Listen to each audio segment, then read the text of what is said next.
Aller plus loin. Alors là, ce que je voudrais évoquer, c'est Tor et le Tor Browser.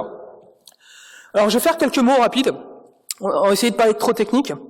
Parce que la présentation complète, je l'ai faite, elle dure 1h30. Je l'ai faite en école d'ingé, c'est 1h30. Je pense que vous avez autre chose à faire que de passer 1h30 à écouter des trucs sérieux, etc. Et au rythme auquel je parle, hein. Vous imaginez 1h30 comme ça. Bon. Ça vous rassure. Hein. Pour ceux que ça intéresse, c'est disponible sur mon GitHub, donc c'est assez complet. Elle peut se lire d'elle-même, donc github.com/genma, vous cherchez présentation de Tor, ou vous m'envoyez un petit mail et puis je vous donnerai le PDF en question. Et vous pourrez le lire à tête reposée, il y a un certain nombre de choses. Si vous êtes à l'aise avec l'anglais, il y a la FAQ de Tor, donc les Frequently Asked Questions, qui est vraiment bien faite. Moi je l'ai lu plusieurs fois pour bien m'approprier. Bon. Le principe de Tor, c'est quoi ? Tor, c'est un système en fait de routage en oignon. Donc on a vu tout à l'heure que, on faisait circuler des paquets, ça circule, etc. Là, c'est un peu la même chose, sauf que, en fait, au lieu de chiffrer une fois, on va chiffrer 3 fois. Donc on fait un système de tuyaux, les uns dans les autres. Ces tuyaux, c'est toujours des notions de clés publiques, clés privées, etc. Ça, c'est le côté Tinky qui se débrouille. Pour qu'on comprenne, donc j'ai ressorti mes petites enveloppes. Hop, il me faut une enveloppe bleue, rouge. Ok, et la jaune, la rouge, la bleue, et alors j'ai quoi comme clé? La rouge, la jaune, la bleue. Parfait.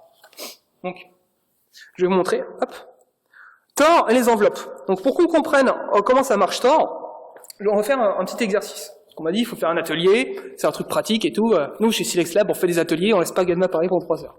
Bon, je parle quand même, mais il y a un petit côté pratique à l'intervention du public. Donc Tor, ça se passe comment? Ça se passe vers un navigateur. Donc ça s'appelle le Tor Browser. C'est quoi? C'est un Firefox que l'équipe de Tor a pris et a dit, nous on va le sécuriser, on va corriger, on va enlever toutes les extensions, etc. pour que ça soit un navigateur unique. On met une extension qui s'appelle NoScript, donc c'est un Ghostery++. En fait, ça bloque les pubs, ça bloque les trackers, etc. Donc, quand on veut aller sur un site internet, on va taper l'adresse du site internet. Donc, mon site préféré.com. Qu'est-ce qui va se passer? Je lance mon navigateur. Il va aller sur le réseau. Donc le réseau Tor, c'est un ensemble d'ordinateurs qui sont sur le réseau Internet. Et il va en choisir 3. Il va choisir un nœud d'entrée, un nœud intermédiaire et un nœud de sortie. Cette notion de 3 est importante. Donc, il va donc choisir 3 nœuds. Donc mon nœud dans l'ordre, c'est mon nœud d'entrée, il sera rouge, mon nœud intermédiaire, il sera bleu, mon nœud de sortie, il sera jaune. Il va récupérer les cadenas de ces sites internet-là, et il va dire, mon navigateur, je vais aller sur un site internet, je prends ma petite fiche site internet, je la mets dans mon enveloppe, ouais, c'est la bonne taille, je la mets dans la première enveloppe, donc qui est le dernier, donc si on retourne qui correspond au exit, donc la couleur bleue, bon, j'aurais dû mettre les mêmes couleurs, bon. Il la remet dans une deuxième enveloppe, qui est mon middle node, et il la met dans le troisième, qui est le nœud final. Alors là, je vais faire appel à 3 personnes. Tiens, on va prendre les 3 devant. Alors, le site que je vois au Philippe, d'accord, c'est le nœud de Philippe. Moi, je suis là. Vous êtes le réseau Tor. Vous êtes là, il y a des gens, vous êtes des ordinateurs. Donc, je crois que la chose, si votre nom, c'est comme ça,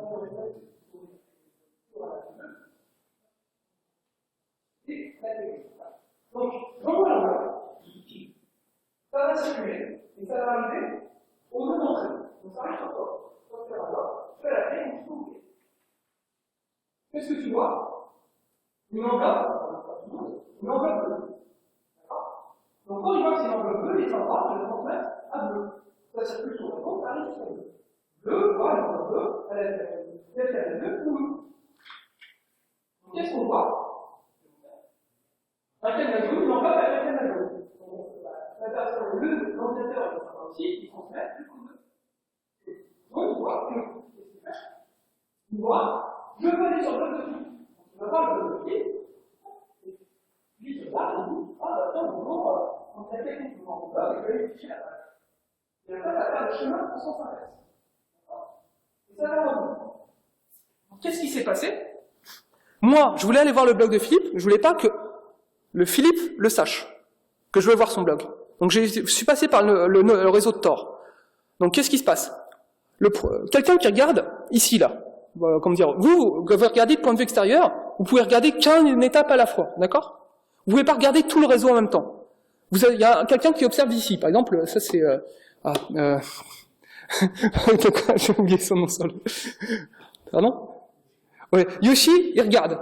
Il voit que Genma, il utilise Tor, hop, il fait tomber son navigateur, ça a beaucoup moins valeur. Il sait pas où je vais.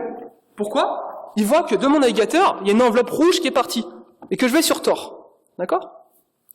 Quelqu'un qui est dans le réseau Tor, la fameuse boîte noire qui est là-bas, elle voit quoi? Que rouge a communiqué avec bleu. Il y a une autre boîte noire, éventuellement, qui est sur le réseau, elle va voir que bleu communique avec jaune. Et quelqu'un qui regarde par là-bas voit que jaune communique avec Philippe et demande à voir son blog. D'accord? À aucun moment, on peut voir que moi, je vois, comment dire, faudrait pouvoir regarder tout le réseau en entier, et c'est, à l'heure actuelle, infaisable. Donc on ne sait pas que je vais voir le blog de Philippe. Et ça revient dans le sens inverse, c'est que quand Philippe répond, il va répondre à jaune, jaune voit, ah, quand c'est Philippe me répond, bah moi je dois retransmettre à bleu, bleu, il voit, ah bah quand j'ai quelque chose de jaune, je retransmets à rouge, rouge, quand quelque chose, ça revient de jaune, de bleu, pardon, je retransmets à Genma. Donc rouge me connaît, il sait que c'est moi, mon ordinateur, il sait pas que c'est moi personnellement, mais il sait que mon ordinateur va sur Tor, on a discuté, ok, mais il sait pas où je vais. Le nœud du milieu, le nœud intermédiaire, lui, il sert juste de passe-plat, pour brouiller les pistes, et le nœud de sortie, lui, il voit tout ce qui se passe. Il voit qu'il y a plein de gens qui utilisent Tor pour aller sur des sites internet. Donc il peut voir les sites internet qui sont consultés, mais il ne sait pas qui les voit. D'accord? C'est ça qui est important. Donc, ce que permet Tor, c'est d'échapper au fichage publicitaire, déjà. Parce que on n'est pas suivi, on n'est pas confronté directement au site internet. On passe en fait par des intermédiaires. Ça permet de publier des informations sous un pseudonyme. Par exemple, si je vais sur un site internet, je peux utiliser un pseudonyme, alors là, ça amène des contraintes où ce pseudonyme, il ne faut l'utiliser que en passant par Tor. Parce que j'utilise depuis chez moi, avec ma connexion Free classique, tout de suite, on sait que, ah, attends, il passe par Tor, et puis après, quelqu'un qui regarde, il voit directement que j'utilise ce pseudonyme-là, il a tout de suite mon adresse de chez moi, donc on n'est plus masqué. Ça permet d'accéder à des informations en laissant moins de traces, de déjouer des dispositifs de filtrage. Si on est sur des réseaux censurés ou filtrés, on peut contourner. Parce qu'en fait, le site internet, les sites internet de Tor, en fait, les relais de Tor sont répartis un peu partout sur la planète. Il y a des graphiques très bien où on voit. Donc ça peut être, je suis passé au départ par le Royaume-Uni, par la Roumanie, et je ressors par les États-Unis par exemple. Donc Philippe pense qu'il y a un Américain qui va le voir, alors que moi je suis en France. On le verra tout à l'heure graphiquement comment ça se passe. Ça permet de communiquer en déjouant un dispositif de surveillance. Ça permet plein de choses. Alors après, il y a la notion de service caché. Donc les services cachés, c'est au lieu d'aller sur un site internet par en fait son adresse classique, on y va par une adresse en .oignon. Donc on tape une adresse www.oignon par exemple. Et ce qui va se passer, c'est que le site internet, lui, il est ami de Tor en fait. Il connaît bien Tor. Donc en fait, moi je vais aller ils vont se rencontrer en fait au sein du réseau Tor. En fait, on va pas ressortir du réseau Tor pour aller voir Philippe. C'est le site de Philippe, en fait, il a deux entrées. Il a l'entrée classique pour les navigateurs traditionnels, et il a une entrée pour le réseau Tor. C'est-à-dire que quand je veux aller voir un .oignon, je vais demander, je veux aller voir, une adresse bizarre, par exemple 1234.oignon. Dans le réseau Tor, il y a quelqu'un qui sait que il y a un ordinateur qui lui sait que 1234.oignon c'est le site de Philippe, et il va demander à quelqu'un, un coursier, d'aller voir le site de Philippe et lui dire, viens, tu as rendez-vous dans le réseau Tor, avec quelqu'un. D'accord? Et ce qui va se passer, c'est que mon ordinateur va communiquer avec le site de Philippe via un intermédiaire dans le réseau Tor. C'est-à-dire que moi, un ordinateur fait toujours le même cheminement, sauf qu'il ne ressort pas du réseau Tor. Et le site internet, lui, vient dans le réseau Tor pour discuter. Et les échanges se font dans le réseau Tor. Donc quelqu'un qui regarde à l'extérieur ne voit rien. Contrairement à tout à l'heure où on peut attendre à la sortie et regarder ce qui se passe, là, on reste au sein du réseau Tor. Et c'est ce qu'on appelle les fameux darknet, etc. C'est juste, en fait, des sites internet classiques qui, en plus de l'adresse www.jevendladrogue.com ou, je défends les droits de l'homme, parce qu'il y a tout ça aussi. Il n'y a pas où je suis Wikipédia. Il y a plein de sites internet qui ne sont pas liés au fameux darknet, au sensationnalisme, etc. Il y a des tas de choses importantes qui existent aussi. Et plus il y en a, en fait, mieux c'est. On pourra en débattre après, si vous voulez. Et donc, on se donne rendez-vous au sein du réseau Tor, c'est-à-dire qu'on ne voit même pas que ces sites-là sont consultés. Donc, c'est un petit côté technique, mais c'était juste pour le démocratiser. On va me dire, ouais, c'est compliqué ton truc, le machin. J'ai trouvé une image, une analogie. Donc, c'est une image, ça simplifie. C'est pas vraiment exactement comme ça que ça se passe, mais ça permet de mieux appréhender ces notions-là. Chaque été, je vais dans un petit village, je vais voir ma grand-mère. Et dans les petits villages, il y a toujours là où le commère, c'est la personne qui s'ennuie et puis qui a son petit carnet et qui note tout ce qui se passe. Donc la personne elle a sa fenêtre, elle a son carnet, puis elle note, elle fait les petits jeunes là, ils vont encore faire ce qu'on veut. Le réseau internet classique, c'est quoi? C'est on se balade dans le village, etc. Et puis il y a les fameuses photocopieuses là, les petits vieux ou les petites vieilles ou les petits jeunes. Hein. Ils notent tout ce qui se passe, tous les allées et venues. Et ils voient qu'on va chez quelqu'un. Donc je vais voir mon ami. Je vais dans sa maison, mais les murs sont transparents. On voit quand je rentre, quand je repars, et comme les murs sont transparents, on peut éventuellement écouter ce qui se dit. D'accord? Ça, c'est la connexion HTTP, classique. Je vais sur Internet, www.http. C'est les murs transparents. On voit ce qui se fait, on voit ce que je regarde, ce qui se passe, on voit que, par exemple, je me déshabille ou je fais des choses. C'est gênant. On se dit, j'aimerais bien qu'il y ait des murs. Donc, maintenant, il y a des maisons un peu plus sophistiquées où il y a des murs en parpaing. Donc les murs en parpaing, c'est bien parce que la personne, elle voit quand je rentre, quand je repars, mais elle voit pas ce qui se passe à l'intérieur de la maison. Donc je peux me déshabiller, etc. On voit pas que je me suis déshabillé. Bon, si j'ai un bracelet connecté, on voit que j'ai une accélération de mon rythme cardiaque. Mais bon, c'est une autre problématique. On me voit arriver, on voit que je repars, et puis le commère ou la commère est contente parce que le boulanger il est allé voir la charcutière de telle heure à telle heure, c'est pas normal. Bon, ça c'est du HTTPS. On sait quand vous arrivez, quand vous repartez, mais seul le site internet sait ce que vous lui dites. Vous êtes, en fait, quand on est dans la maison, il y a seulement la personne à qui vous interagissez sait ce qui se passe. Donc ça c'est le côté, internet. Donc on est passé de HTTP mur transparent, HTTPS, on a le côté mur en brique. Je suis trompé de mot de passe. Voilà. Et après, on va me dire, et Tor dans tout ça. Il y a des gens qui sont un peu plus impliqués, un peu plus activistes, un peu plus geeks, un peu plus informaticiens, qui se sont dit, ouais, mais là on sait qui arrive et qui repart. De quelle heure à quelle heure, ça peut être gênant. Je vais sur le site lesamisdeshomosexuels.com, on se dit que j'ai des affinités pour ça. Ça peut être, parce que je me pose des questions sur moi-même, et j'aimerais bien trouver des réconforts, parce que tout le monde me dit, non, tu n'es pas normal, et je suis dans un pays où, où il y a une pression sociale, etc., où ça peut être la peine de mort, parce que j'ai une sexualité différente. Alors violer des petites filles, c'est pas grave, mais toucher un homme, c'est le mal. Bon. Donc il y a plein de cas d'usage comme ça où ça peut être important de masquer qui on est, de cacher où on va, d'accord? Donc toujours ce petit village, il y a des gens qui ont dit en fait, on va proposer des maisons qui ont des murs pleins où on peut se déguiser. Donc on arrive dans le village et on va choisir 3 maisons intermédiaires. On va rentrer dans la première maison, on va se déguiser, on ressort déguisé. On rentre dans la deuxième maison, on remet un autre costume. On ressort de la maison, on met un autre costume. Alors l'analogie a ses limites, parce que là je change 3 fois de costume. C'est pas un système de poupée gigogne, d'accord? Par rapport aux boîtes, c'est différent. Tor, c'est un système de boîte, comme on a vu, le petit jeu qu'on a fait. Là, c'est une petite histoire que je raconte pour bien comprendre. Mais c'est pas comme ça que ça marche exactement, hein, d'accord? Mais ce qui se passe, c'est que quelqu'un qui observe voit éventuellement qu'on est rentré dans une maison Tor, il va se déguiser. Mais une fois qu'on est déguisé, comme on est plusieurs à rentrer et à sortir en même temps, on ne repère pas. Et éventuellement, même si on a repéré, à la deuxième maison, il a encore plus de chances de nous perdre, et encore plus à la troisième maison. Et quand on arrive, on sort de la troisième maison et on va voir notre ami, la personne là qui fait le commérage, elle voit quoi? Quelqu'un qui est déguisé qui rentre dans une maison qui a des murs pleins.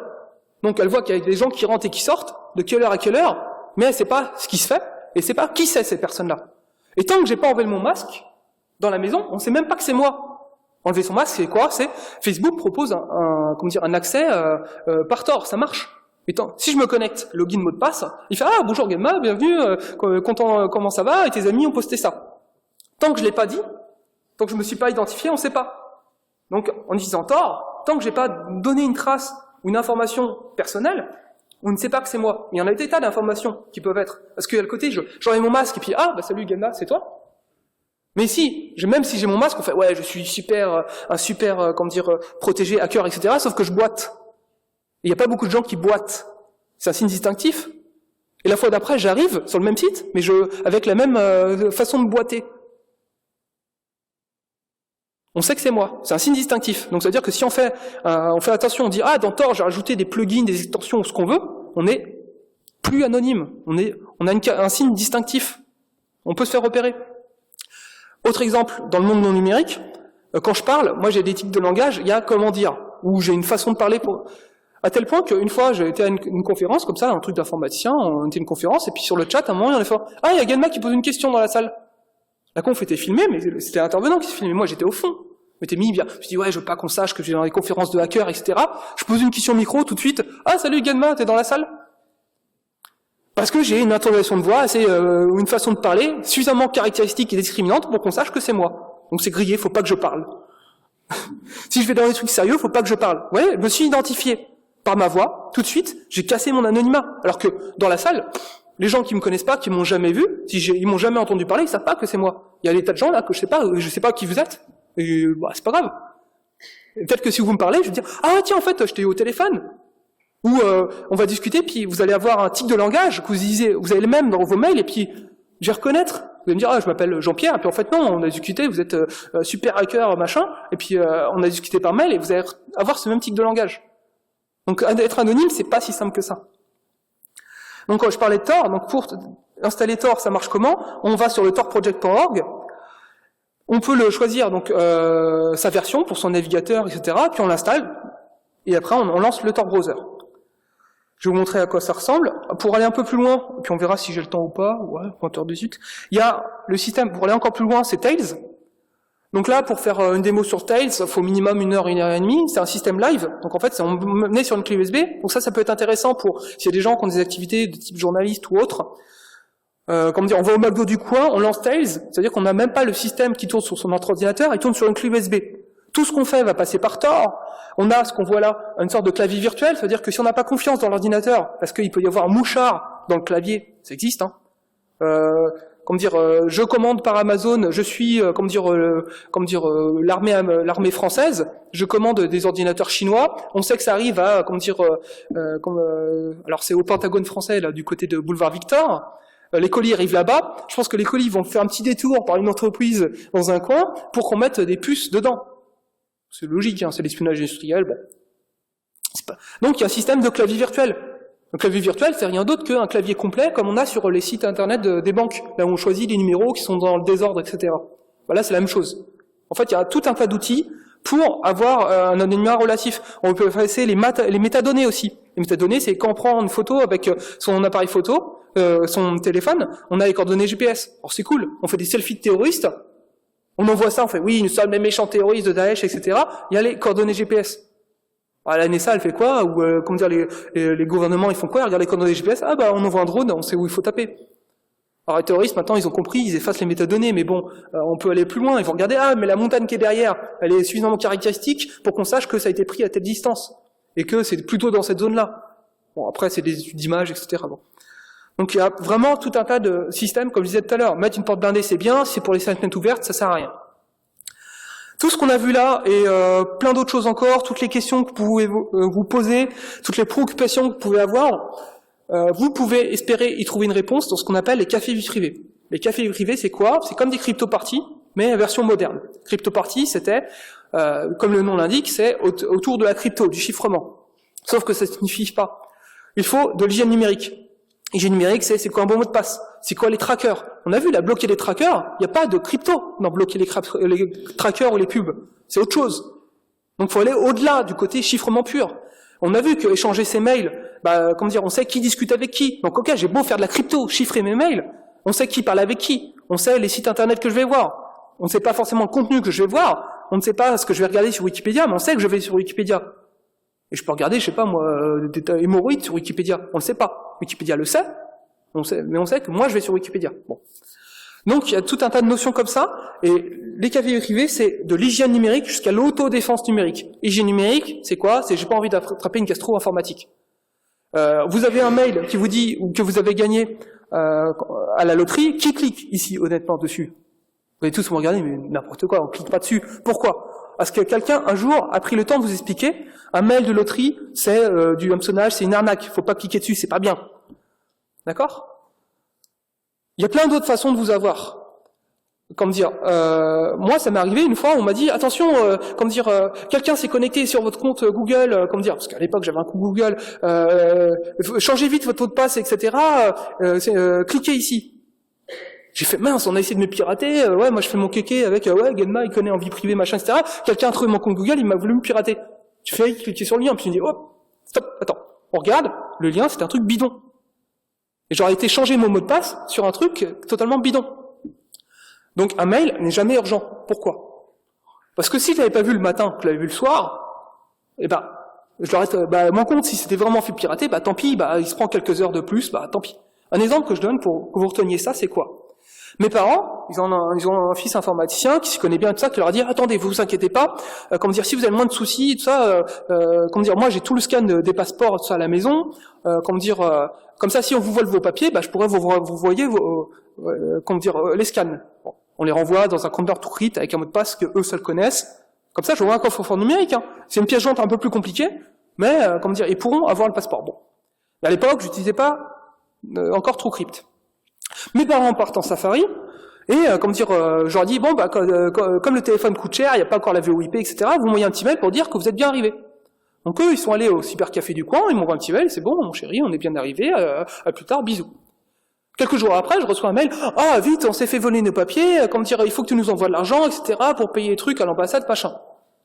Réaction, mince, vite, il faut que je clique, faut que je leur envoie de l'argent, je vais leur envoyer un scan des passeports, on leur envoie leurs papiers, etc.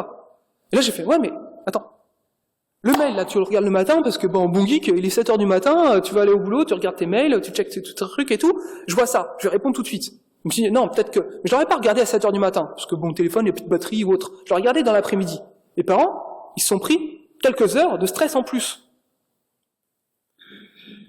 Mais, pendant ce temps, j'ai peut-être un moyen de les contacter, peut-être qu'ils vont essayer de me téléphoner, en PCV ou ce qu'on veut, ou autre, pour me dire, attends, on nous a volé nos papiers, etc. Donc, un mail n'est pas urgent. S'il y a quelque chose d'anxiogène dans un mail, attention, votre compte a été piraté, vous n'avez pas payé vos impôts, etc. Vous n'avez pas payé vos impôts, de toute façon, vous n'êtes pas à 2 heures près. Les impôts, ils pourront attendre. Hein, vous attendez, vous reposez, vous demandez à quelqu'un, tiens, on a reçu un mail pour les impôts, vous demandez à votre conjoint, à votre conjointe, en fait, on a bien payé les impôts. Hein. Ou vous allez vérifier, ou vous faites le tour du quartier, vous prenez une pause, et après seulement vous regardez le mail. Et là, vous verrez qu'il y a des grosses fautes d'orthographe, que le lien est bizarre. Ne traitez jamais un mail dans l'urgence. Si c'est urgent, on vous téléphone. Ou on vous envoie, mais pareil, un SMS. Rappelle-moi vite. Oui, vous attendez un petit peu. Si la personne c'est urgent, on vous rappellerait.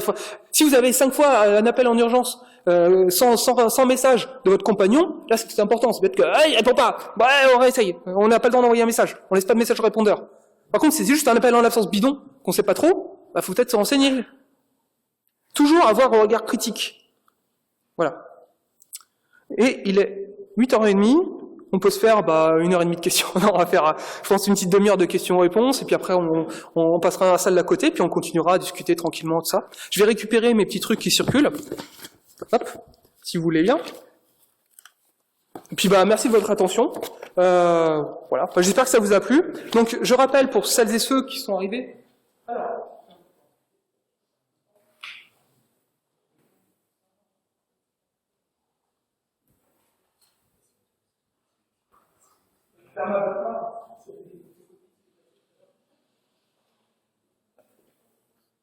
C'est mis en veille. Alors, j'en étais où? Oui. Alors, donc je disais au départ que j'ai différentes activités. Donc, parmi lesquelles, Framasoft. Framasoft repose en fait une grande campagne qui s'appelle la dégooglisation.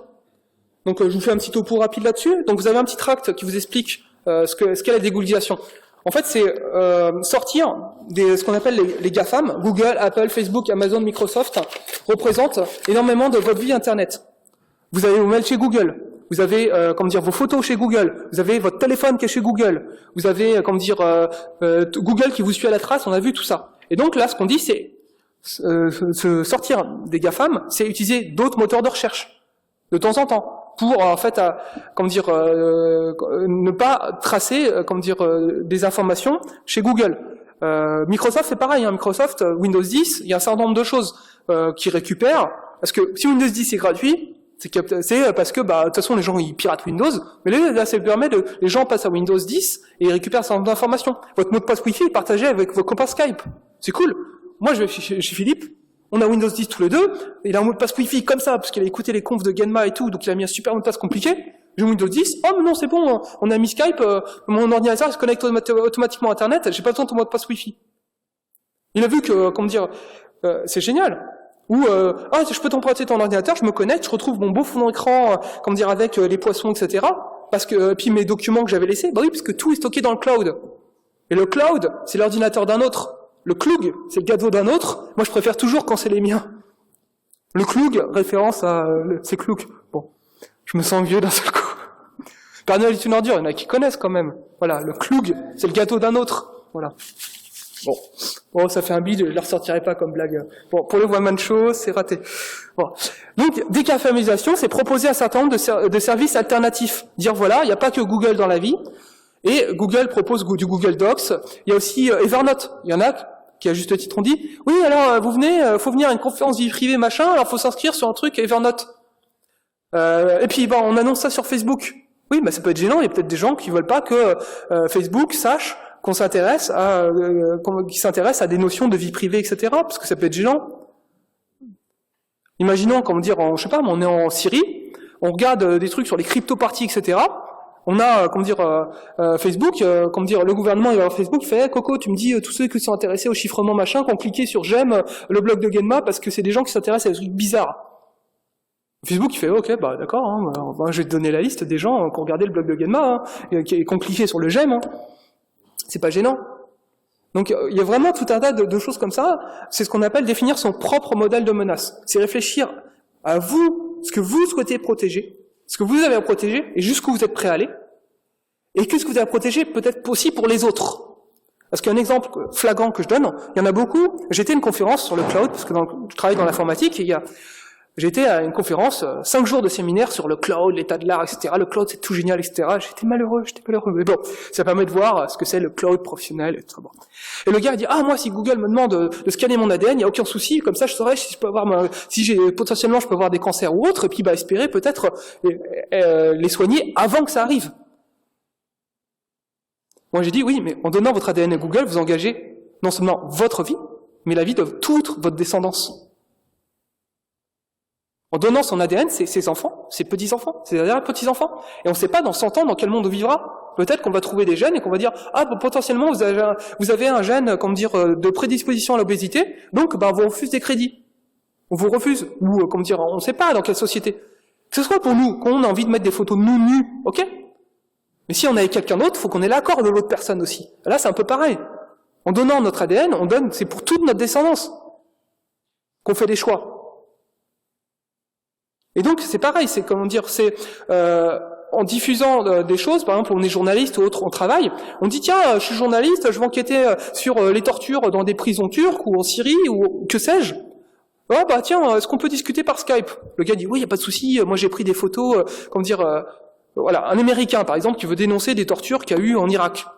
Il veut dénoncer ça auprès d'un journaliste français. On discute par Skype? Ouais, pas de souci. Sauf que Skype, c'est américain. Skype, il va voir quoi? Que depuis une base américaine, où il y a des gens qui discutent avec un journaliste français, c'est bizarre, on va peut-être regarder ce qui se passe. Et ils ont les moyens de le voir. Et ils vont voir les informations qui circulent. Et la personne, elle peut être mise à pied, ou cour martiale, ou pire. Si c'est, par exemple, un dissident qui veut dénoncer qu'il y a eu des lâchers de gaz, de gaz neurotoxiques, ou des choses comme ça, ou on peut imaginer plein de choses. Et donc, nous, on est cool, on se dit, on est journaliste, on va dénoncer ça, c'est trop bien, on va dire qu'il y a des soucis en Syrie ou autre, ou en France, ou n'importe. Sauf qu'en face, on a quelqu'un qui risque sa vie. Donc, le côté modèle de menace, c'est pas uniquement pour nous, c'est pas uniquement, je bloque les pubs sur Internet, j'ai une tête de panda sur Internet. C'est peut-être aussi avec qui je discute, qui je côtoie. Et en tant que... Quand on partage ses connaissances aussi, on a un grand pouvoir, une grande responsabilité. Ce que je vous ai dit là par rapport à Tor, etc., allez pas faire des trucs super sérieux ce soir sur Tor. Vous ferez forcément des erreurs. Moi, j'en fais forcément.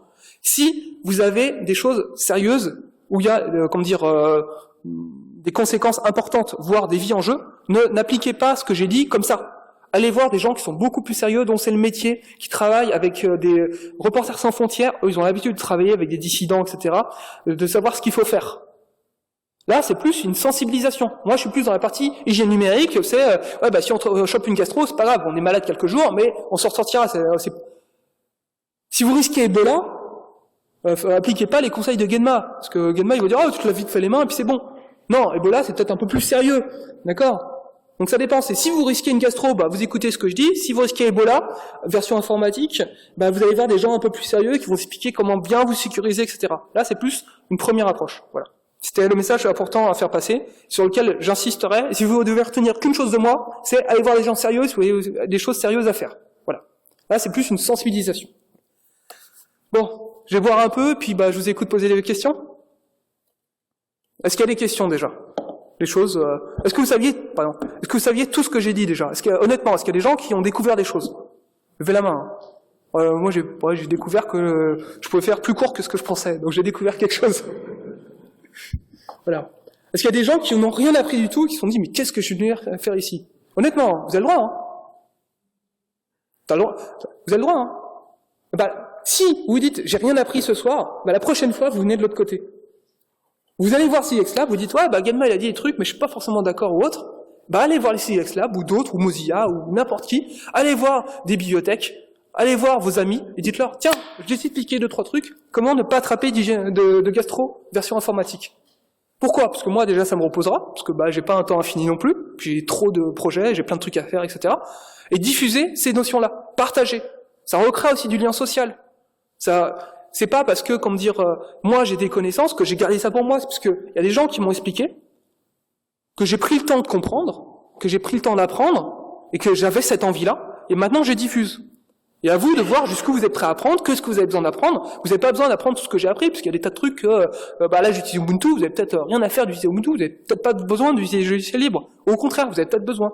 Donc c'est après à vous de savoir un petit peu, de définir qu'est-ce que vous êtes prêt à apprendre, ce que vous avez envie d'apprendre, et après d'agir en conséquence. Et donc si vous avez des métiers sérieux où il y a des données confidentielles à protéger, il y a peut-être des outils à mettre en place. Vous êtes médecin, vous êtes avocat ou autre, envoyez par Google, sur le Gmail des gens, des patients, des comptes rendus d'analyse médicale, ça peut avoir des conséquences à plus ou moins long terme. Donc faut peut-être faire autre chose.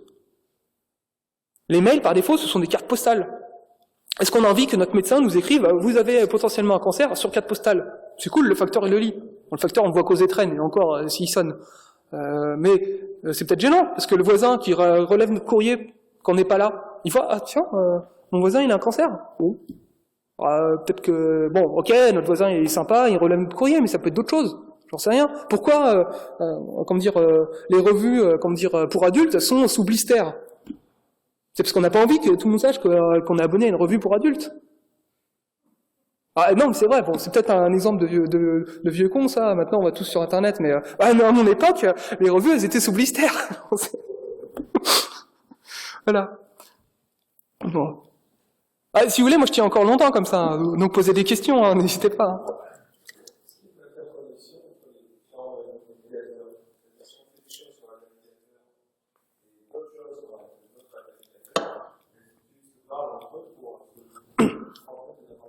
Non. Les navigateurs entre eux ont leur petit environnement, ils ont leur petit fichier à eux, etc. Par contre, si on va voir les mêmes sites avec les deux navigateurs différents, le site il va dire tiens pourquoi il surfe, il le saura. En fait c'est on utilise deux façons différentes. C'est un peu comme si je prends ma voiture et mon vélo pour aller au même endroit. On voit que je vais au même endroit, d'accord, le fameux village, sauf qu'on voit que je suis arrivé en voiture en vélo. Bon, pourquoi il a pris son voiture un jour et le vélo un autre jour?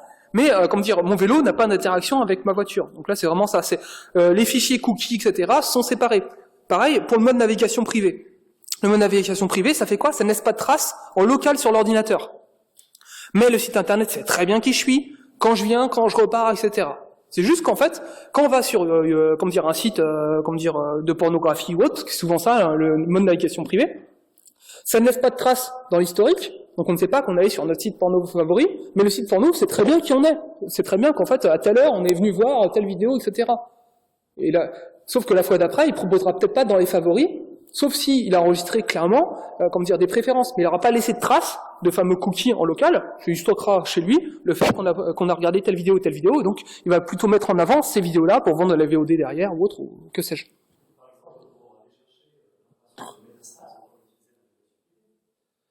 Oui, alors aller chercher l'information sur Metastas, ça laissera pas de traces en local, mais si on passe par Google, ça va être, en fait, tous les sites qu'on aura, vont avoir comme trace le fait qu'on est, le fait de rechercher dans un moteur de recherche va indiquer au moteur de recherche que c'est un centre d'intérêt ou c'est une information importante pour moi. Et il aura notre adresse IP.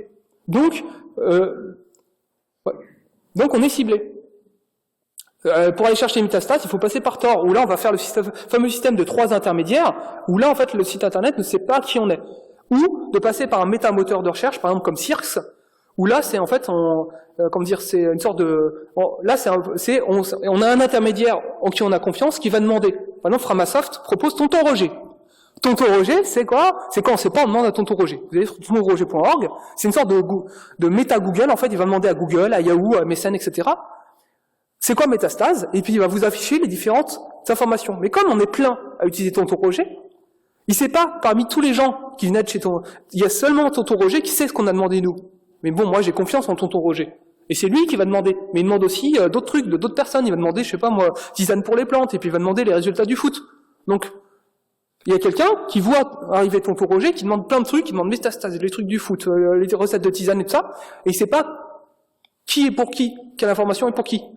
Donc en fait, on met un intermédiaire entre nous. Quand on demande à Google, on demande directement à Google. Là, on a un intermédiaire. Donc c'est un moteur de recherche alternatif, Tonton Roger, par les copains de chez Framasoft.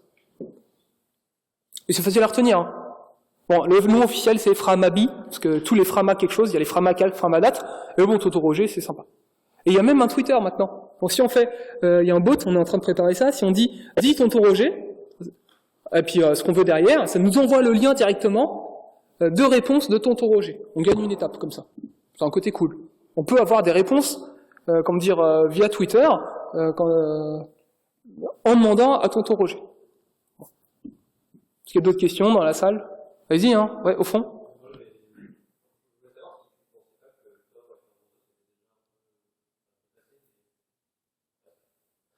Alors, je vais répéter au micro. La question, c'est est-ce que Tor et Tor Browser sont dépassés ou presque? Non.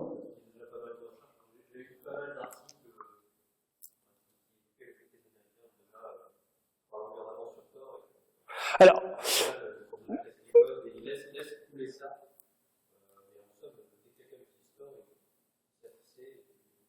oui, alors, il y a eu pas mal d'articles, c'est vrai, qui disent que Tor, c'est, assez marrant, c'est pour les rigolos qui ont une tête de panda sur Internet, et puis c'est tout, c'est pas vraiment si sécurisé que ça. Moi, je serais plus modéré que ça, c'est que il y a eu des études théoriques qui ont été faites où ils ont fait un mini réseau Tor en local, il y a des chercheurs qui ont fait des choses assez poussées, mais en termes de puissance de calcul, c'est le gars il a mis 10 PC et je sais plus les chiffres exacts, mais c'est c'est des études théoriques. En termes de puissance de calcul à l'heure actuelle, c'est pas applicable de ce qu'on en sait. Et on espère que c'est pas bon. C'est toujours le même principe, c'est que ce qu'on pense, je pense que de ce que j'ai compris, la NSA, c'est à la limite, ils voient qu'on utilise Tor, on va tirer l'attention. Donc c'est peut-être qu'il y aura, on va commencer à écouter le téléphone ou autre, ou on va attirer l'attention sur nous. Mais on va pas, c'est pas encore du temps réel pour casser les trucs. Et comme j'ai dit tout à l'heure, c'est si on veut pas que ça soit lu un jour, ça peut être dans 6 mois ou dans 10 ans, on n'utilise pas un ordinateur du tout. Par exemple, l'information de métastase, peut-être que, si c'est lu dans 15 ans, bon, j'espère que si j'ai un cancer au jour d'aujourd'hui, dans 15 ans, je serai encore vivant, mais peut-être que je serai mort, et puis de toute façon, l'information est périmée. Faut voir ça aussi. C'est un peu, je botte en touche, c'est que moi, par rapport à mon modèle de menace, par rapport à ma définition de ce que j'ai besoin en sécurité, Tor me suffit. Après, si on pense qu'on a un doute, qu'on n'a pas confiance dans les gens, qui l'utilisent, on n'utilise pas. Je vais pas dire oui, il faut l'utiliser à tout prix. Si on a un doute, non, on le fait pas. Moi, de mon point de vue à moi, oui. Et après, les gens que je côtoie, les conférences que je vois, etc., les développeurs, et par rapport à ce que j'en ai vu, j'ai suis encore confiance. Non, alors c'est la Navy. En fait, au départ c'était la Navy qui a financé ça, mais c'est le principe. Ils ont défini le routage en onions, mais à l'heure actuelle le financement c'est essentiellement la communauté. Donc, comment dire, leur idée, c'était un peu comme Internet est américain au départ. C'est le même principe. C'est quand on dit oui, mais Tor, c'est la NSA ou la Navy. Oui, c'est comme dire qu'Internet c'est américain. C'est que ARPANET, ça a été construit pour résister en fait à comment dire, à une attaque nucléaire. Là, c'est en fait une décentralisation là, c'est un routage en oignon. Donc c'est un peu, comment dire, c'est le contre-argument, c'est de dire oui, bah Internet c'est américain et c'est voilà. À l'heure actuelle, si on regarde, il y a des universités, il y a un certain nombre de relais, comment dire, qui sont un peu partout en France, ça passe, on peut très bien utiliser Tor sans passer une seule fois par les États-Unis, de plus en plus. Ouais, il y a une main là-bas. Oui.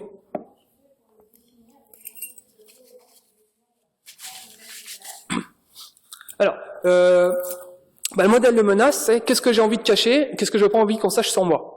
Donc ça, c'est à chacun d'essayer de définir un peu ça. Alors moi, c'est simple. Ça a commencé. Hop, j'ai le temps. Ouais, je vais raconter ma vie encore. Bon.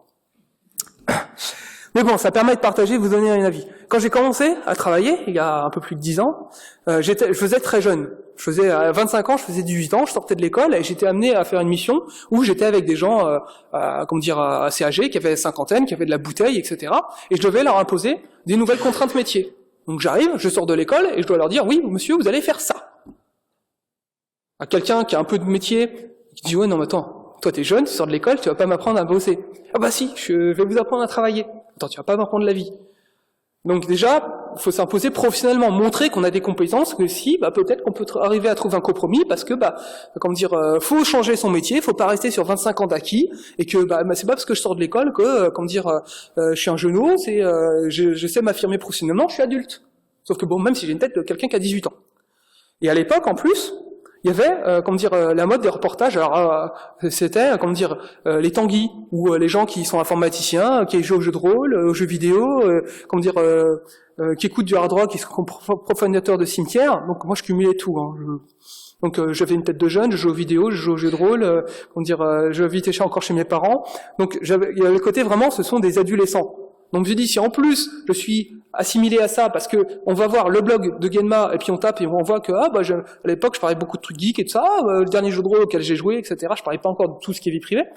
Donc j'ai commencé à faire ce qu'on appelait de la gestion d'identité numérique. C'était la mode à l'époque, on appelait ça du personal branding, c'est on se gère comme une marque. Donc c'est quelle est l'image qu'on renvoie de nous. Donc j'étais un peu avant-gardiste. Donc j'avais mon image de Genma, en fait, où je mettais tous les trucs geeks et tout ça que je voulais et tout ça, puis je diffusais pas, on savait pas qui j'étais. Et j'avais, donc mon prénom c'est Jérôme, comment dire, des sites internet, donc un blog où je faisais de la veille technologique, où je parlais de qui je suis professionnellement, avec la veille technologique que je fais, ma photo en costume cravate sur LinkedIn pour faire très pro, etc. Que si on tape mon nom prénom, on trouve ces informations-là, et pas que ouais, je fais joujou avec un sabre Star Wars le week-end. Donc je gérais en fait mon image numérique. Et ça s'est perdu à l'heure actuelle. Parce que maintenant, Facebook demande son prénom, et puis c'est un peu comme anecdote. Il y a eu, comment dire, donc c'était un reportage que je regardais sur, il y a un nouveau métier qui s'est créé, c'est les community managers. C'est la gestion des communautés, c'est la personne qui répond quand il y a des bad buzz, etc. C'est genre, ah, SNCF, vous êtes nuls, vous faites tout le temps grève. Non, mon cher monsieur, nous vous informons que la SNCF va essayer de répondre plus attentivement aux clients, sur les pages Facebook, les réseaux sociaux, etc. Donc c'est un métier de gérer les communautés, d'interagir dès qu'il y a quelque chose qui se passe pas bien. Oh, il est nul ce produit, machin, ou mon téléphone, je le mets dans ma poche arrière, il se plie. Donc il y a des gens qui sont payés pour gérer en fait les marques et gérer la communication des marques, parce qu'à l'heure des réseaux sociaux, tout va très vite. Et donc la personne, elle se présente pour faire ce métier-là, parce qu'elle a fait une formation, etc. Puis donc la personne en face lui dit, oui, alors, comment dire, vous vous présentez pour ce métier, c'est bien, alors je regardais un peu votre profil Facebook et tout ça, et puis vous avez cliqué sur des messages d'actrices porno. Ouais, peut-être, mais bon, c'était un copain qui m'envoyait, et puis j'ai trouvé ça marrant, alors j'ai mis j'aime. Oui, peut-être, mais bon, comment dire, c'est pas qu'une fois. Ouais, peut-être pas qu'une fois, mais bon, de temps en temps, puis bon, ouais, allez, c'est marrant, puis je suis adulte, j'ai le droit. Oui, mais c'est quand même suffisamment régulièrement, vous commentez, et puis vous êtes abonné à la page de l'actrice en question. Donc, est-ce que c'est pour vous, c'est ça, l'image de la femme de la pornographie, vous allez travailler en environnement féminin, donc est-ce que ça va pas vous poser de soucis? Là, quand même, il commence à faire la tête. Oui, mais bon, c'est ma vie privée, et puis c'est ma page Facebook, je fais ce que je veux dessus. Oui, mais là, c'est dans les informations publiques que j'ai recueillies. Si vous savez pas gérer l'image que vous envoyez de vous quand on tape votre nom, prénom, ça va être un peu gênant pour le métier qu'on vous demande.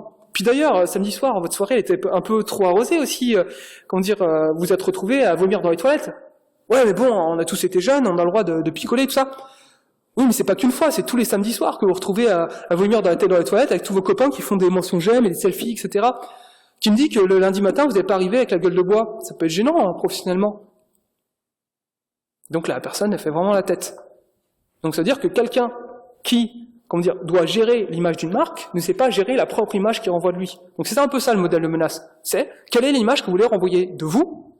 Ça peut être un modèle menace. Savoir, voilà, quelle est l'image que je veux renvoyer de moi aux autres sur Internet. Donc ça peut être, je ne mets pas tout sur Facebook, etc. Je fais attention à ce que je dis. Mais aussi, je fais attention à ce que je dis. Ça peut être, comme je disais tout à l'heure, c'est est-ce que j'accepte que j'ai des pubs pour les hémorroïdes de partout, que on sache ça, ou qu'on sache que j'ai potentiellement un cancer, que le mardi après-midi, j'ai mon rythme cardiaque qui s'accélère. Donc c'est à vous de définir ce qui est acceptable ou pas. Et après, si c'est pas acceptable, de mettre en place les outils en face. Voilà. C'est ça un peu le modèle menace. C'est je suis avocat, je travaille sur des dossiers sensibles, je suis journaliste, ou je suis, ça c'est plus des choses, je suis homosexuel et je suis dans un pays qui n'accepte pas ça, ça peut être gênant, surtout de chercher des informations sur ça, parce que tout de suite, c'est si je suis sensibilisé, je cherche des informations sur ça, c'est je suis sensibilisé, c'est quoi que j'ai des amis, ou soit même je suis concerné par cette thématique-là, donc peut-être que, va falloir mettre un projecteur sur moi. Voilà. Donc c'est à chacun de définir qu'est-ce qui est un danger pour lui, entre guillemets, ou qu'est-ce qui est acceptable en termes de vie privée, etc., ou autre. L'image que je dis souvent, c'est un peu tant qu'on peut conduire par mimétisme, on sait que le frein, accélérer, etc., mais si on ne sait pas qu'il y a des stops, qu'il y a des feux rouges, on va les griller, on va être un danger pour soi et pour les autres. Pareil pour l'alcool, on peut picoler et puis prendre sa voiture, mais on sera un danger pour soi et pour les autres. Et là, ce que je fais, c'est vous transmettre le fait que oui, attention, il y a des stops, attention, il y a des feux rouges, et attention, boire, ça peut être dangereux si on veut prendre le volant derrière. Après, vous faites ce que vous voulez. Vous avez le droit de dire, je vais sur Internet, de toute façon, moi je mets des photos de moi complètement bourré sur mon Facebook, j'en ai rien à faire. Et peut-être que ça peut être un danger pour vous, ou pas, on n'en sait rien. Peut-être que vous rentrerez ça parce que vous avez croisé personne sur votre route quand vous étiez bourré, même si vous rouliez comme ça. Ou peut-être que vous avez croisé quelqu'un. Là, c'est une transposition, en fait, dans le monde numérique. Oui.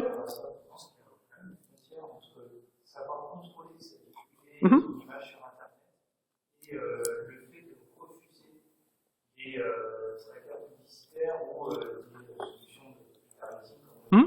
vont faire en sorte que quand je vais sur un site, on me propose plus des publicités au final qui correspondent à mon profil et qu'on ne propose pas des strings alors que je suis jamais. Oui, ce que je disais, c'est que je pense qu'il y a une frontière, c'est vrai, des enjeux. Là, c'est le fait de bloquer, etc., c'est avoir le choix de est-ce que je donne ma carte de fidélité ou pas. Si, par exemple, je veux, des réductions qui correspondent à ce que je veux, ok. Par exemple, si je vais sur des sites culturels, par exemple, où là, il n'y a pas d'incidence, je peux débloquer les pubs, débloquer les trackers, et du coup, on va savoir que, j'ai regardé les livres de, George R. Martin, parce que j'aime bien Game of Thrones, et donc potentiellement, on va me proposer derrière les DVD de Game of Thrones. Bon, pourquoi pas. Après, par contre, si je cherche, sur un site médical des informations sur les MST, j'ai pas envie qu'on me propose c'est un équilibre à trouver. C'est est-ce que, on propose, le guide pour ne plus attraper des MST, par exemple, qui arrive en première page d'Amazon. Pardon ? C'est trop tard. Non, mais ce que je veux dire, c'est savoir est-ce que c'est acceptable ou pas. Et après, il y a aussi, après, c'est peut-être un côté parano ou autre, mais un exemple que je donnais, c'est une conférence, c'était il y a à peu près 1 an et demi ici, en disant, oui, bientôt on va nous proposer des voitures avec des GPS, ils sauront où on va, etc. 6 mois plus tard, AXA sortait son système de GPS où vous payez au kilomètre. Donc, ton assureur, tu veux se dire que tu acceptes que ton assureur sache où tu vas, à quelle vitesse tu vas, et tout ce que tu fais. Ça peut être acceptable ou pas, mais ton assureur, ça peut être aussi potentiellement ton banquier. On en revient à ce que je disais tout à l'heure, tu vois ton banquier, puis il dit, oui, mais c'est bizarre, pour ton prêt immobilier, sauf qu'il sait que tous les mardis, avec ta voiture, tu te dépêches vite d'aller dans un hôtel et tu repars vite, pour pas arriver en retard quand tu rentres pour voir madame ou monsieur. Et il sait que tu as été dans un hôtel, et il sait avec qui, parce qu'il a l'information, en plus, il sait, dans ton GPS de voiture. Tu vas me dire, mais je le débranche. Oui, mais t'as pas le droit de le débrancher. Parce que sinon, tu romps le contrat que tu as passé avec. Tu vois, donc là, c'est acceptable pour toi, parce que ça peut avoir des conséquences que tu n'imagines pas. Comme on disait tout à l'heure, c'est un peu le truc ultime, c'est je donne mon ADN pour savoir si potentiellement j'ai des prédispositions à un cancer, etc. Ouais, c'est génial pour moi en tant qu'individu. Que Google le sache, c'est pas grave. S'il me dit que j'ai un cancer, au contraire, je vivrai peut-être plus vieux. Sauf que j'ai une implication sur toute ma descendance. C'est pas que sur moi. Donc après, c'est à chacun d'essayer d'estimer, comment dire, ce qu'il est acceptable pour lui, et peut-être pour les autres aussi. Ça en vient à quel côté publicitaire. Oui, c'est pas gênant, mais comme on disait tout à l'heure, ça peut être, je sais pas moi. Par exemple, ouais, voilà. On prend un cas pour lequel je suis plus concerné. Je vais chez un copain, d'accord, et puis je dis tiens, comment dire, mon copain, il sait que, comment dire, c'est mon meilleur ami, il sait que je suis homo, par exemple, d'accord. Et je dis tiens, je vais sur mon forum favori où tu verras, comment dire, pour sensibiliser à cette cause-là, lui dire qu'il y a des gens que quand on était homo, tu te sens pas bien parce que tu te sens rejeté, parce qu'on te dit t'aimes les mecs, t'es un PD, etc. Et t'as des tas de trucs, t'es au lycée, tu le vis super mal, d'accord. Donc ton pote, ton meilleur ami, il est avec toi, c'est sur ton ordinateur. Tu vas sur ton forum où tu montres et puis lui il va comprendre, il va lire des messages sur ce forum-là, il va mieux le comprendre, il va mieux comprendre ce que tu vis parce qu'il y en a d'autres qui témoignent, etc. D'accord ? Sauf qu'il a rien bloqué comme pub, il a pas d'historique, machin, il y connaît rien. Toi t'as pas fait gaffe, t'es sur son ordinateur, tu rentres. Il y a son père qui arrive, qui prend l'ordinateur familial, qui voit quoi ? Quoi ? Mon fils c'est un PD et il tabasse ton meilleur pote. Voilà. C'est-à-dire que tu as eu une conséquence sur la vie de quelqu'un d'autre. Que ton meilleur pote soit homo ou pas, c'est pas un souci. C'est juste qu'il y a son père qui l'a tabassé. Parce qu'il y a des traces numériques qui sont laissées. Ou ça peut être une femme battue, par exemple. Comment dire, là, peut-être que dans la salle, il y a des hommes ou des femmes battues. D'accord ? Ils vont savoir que, ah oui, mais historique, Internet, comment dire, je peux le masquer. C'est-à-dire que ça va pas laisser traces. On s'en fout que tu tapes dans Google, SOS femme battue, SOS femme battue, etc. Que Google le sache, c'est le dernier de tes soucis. Ton souci, c'est que quand monsieur ou madame va rentrer, il va te tabasser sur la gueule. Donc peut-être qu'il faut que tu contactes quelqu'un. Et là, tu auras appris, en sortant, que mode navigation privée, ça permet de pas laisser d'historique. Donc tu auras pu noter sur un papier que tu planques soigneusement le numéro de SOS femme battue ou homme battu, et ça va pas laisser de traces. Et quand monsieur ou madame arrive sur l'ordinateur, il verra pas en gros une pub qui arrive pour SOS femme battue dans l'historique ou des trucs, comment dire, ou le guide, ça peut être un roman à la con, parce que les trucs de publicitaire, ils voient femme battue, machin, ils vont te proposer le roman de comment je me suis sorti, moi femme battue, comment je m'en suis sorti. Le gars va dire attends, t'as été regardé quoi comme connerie, bam, dans la gueule. Ça veut dire parce que t'as une pub à la con qui s'est affichée pour un bouquin sur Amazon. Tu vois, j'ai pas de réponse, c'est à chacun de trouver en fait un peu, comment dire, par rapport à ces situations, tu vois, ça c'est des exemples que j'ai qui valent ce qu'ils valent, à toi de estimer s'ils sont justes ou pas. Tu vois le truc ? Voilà. Oui. Oui. Oui.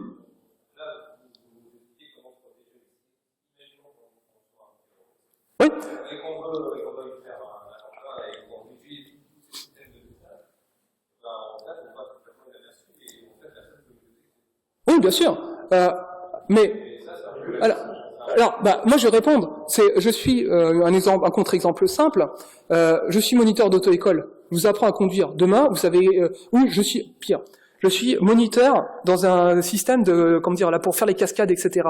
Donc vous savez conduire super vite en situation de stress. D'accord ? Donc vous pouvez écraser les gens et partir et échapper à la police. Est-ce que je suis responsable ? D'accord ? C'est un peu ça, c'est que là, ce sont des outils. Les outils ne sont pas une finalité. C'est, comment dire, la voiture peut écraser des tas de gens, mais transporte aussi des tas de gens. Après, l'usage qu'on en fait, comment dire, c'est... Oui, bien sûr.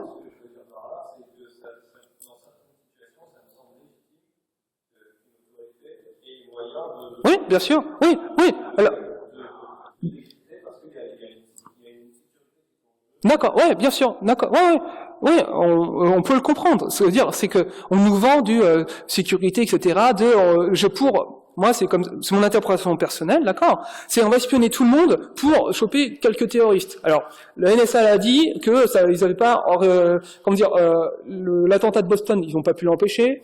Ils ont, ils ont arrêté quasiment aucun attentat ou très peu en espionnant tout le monde. C'est juste que ça fait du bruit, c'est compliqué. C'est peut-être plus simple pour moi, je suis pas policier, mais d'aller infiltrer des milieux terroristes, etc., de passer du temps, de faire du travail d'investigation à l'ancienne, de donner des moyens aux policiers pour surveiller, de mettre, plutôt que de dire on va espionner tout le monde. Pourquoi ? Parce que typiquement, là, je tiens des propos où je veux dire, voilà, j'ai tenu des propos où je dis, ouais, bah, je suis homo ou autre, d'accord? Demain, il y a quelqu'un qui passe au gouvernement, et ça peut très bien arriver, qui va dire, oui, le mode, ou, autre exemple, je suis adepte de sadomasochisme, par exemple. Donc j'aime bien ça, je vais sur des sites internet, etc.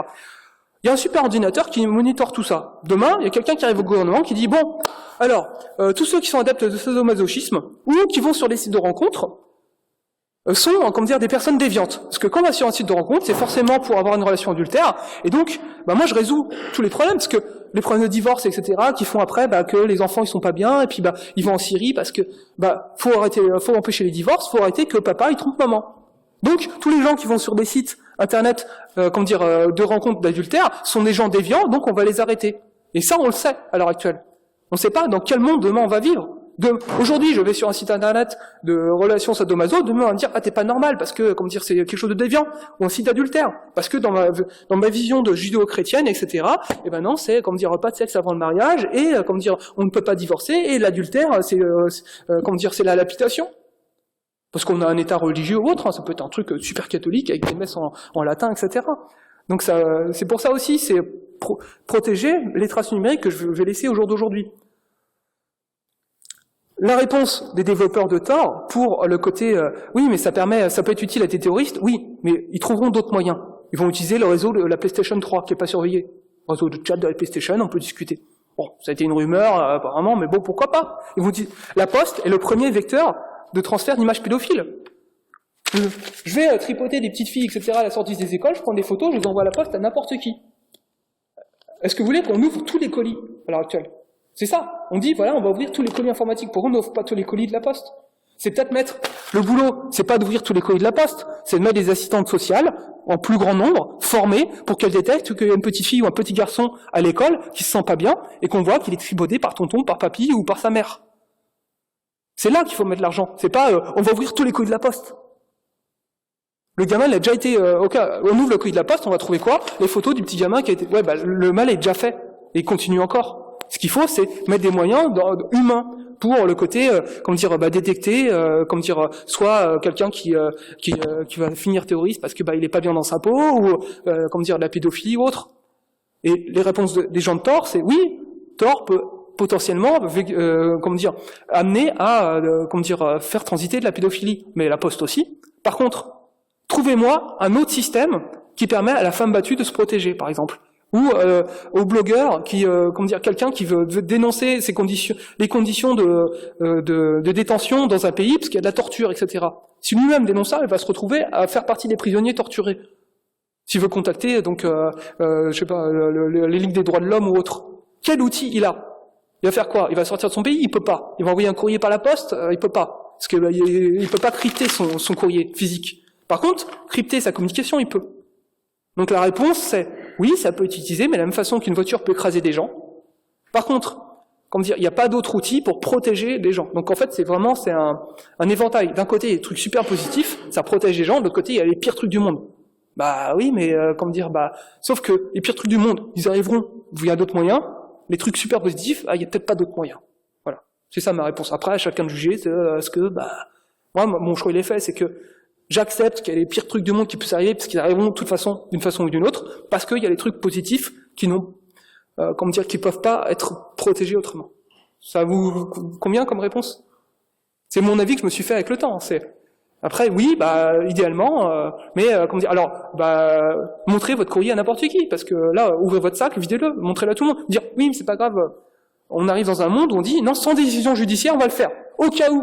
Imaginons, je suis policier, je vais dire état d'urgence, vous me paraissez bizarre, j'ai fouillé votre sac, au cas où. On verra après pour un juge pour officialiser le fait que j'ai fouillé votre sac. On vit dans un monde comme ça. Moi, j'accepte pas ça. C'est pour moi, on doit séparer le pouvoir et la justice, etc. Et on arrive dans un monde où c'est état d'urgence, c'est pas grave, de toute façon t'as rien à cacher. Ouais, j'ai rien à cacher, peut-être que si, au sens où ma sexualité c'est quelque chose que j'ai à cacher, peut-être que demain on va me la reprocher, parce que je rentre pas dans la norme ou autre. Parce que je trompe ma femme, ou on est un couple libertin, et puis demain c'est quelqu'un qui arrive qui est très, la famille pour tous, etc. Après, on voit les extrémités auxquelles on peut arriver. Voilà. Ce que je vous propose, c'est il est 21h. qu'on discute de tout ça à côté, tranquillement. Et puis, merci de votre écoute. Et pour finir, faites-vous votre avis. Là, j'ai beaucoup parlé, on a été dans un sens où c'est moi qui diffuse des informations, mais la réaction de monsieur est très bien, c'est remet en question ce que je dis, et après, il va se faire son propre avis. Peut-être qu'il va être d'accord avec moi ou pas. Il a le droit d'être en total désaccord. Au contraire, il faut de la diversité pour faire un monde. Mais faites fonctionner ce que vous avez entre vos deux oreilles. Je vous ai apporté un certain nombre d'informations. Maintenant, à vous de faire votre propre avis et d'aller chercher d'autres informations pour compléter cet avis, l'infirmer ou le confirmer. Voilà. Merci. Du coup, Alec, peut-être tu peux commencer, on dirait...